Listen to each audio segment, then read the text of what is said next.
Hi! இன்னைக்கு அம்மாவும் பொண்ணும் எங்கே கிளம்பிட்டோம் அப்படின்னு பார்த்தீங்கன்னா, நாமக்கல் கிரீன் டென்ஸில் இருக்க கேம்ஸ் வந்து விளையாடலாம், பாப்பாக்கு காமிக்கலாம் அப்படின்னு சொல்லிட்டு கிளம்புனோம். ஃபர்ஸ்ட் டைம் இதை வந்து பார்க்க போகிறோம். மறுபடியும் வருது, அடி அடி பக்கத்தில் வருது பாரு, அடி அடி அடி எடுத்து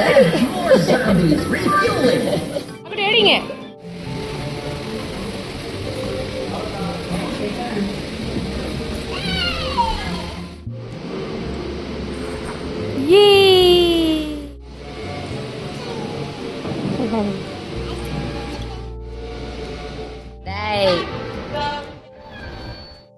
Daddy. Yeah! Be very careful. Come back down to the ground. மேல பறக்குறோம்.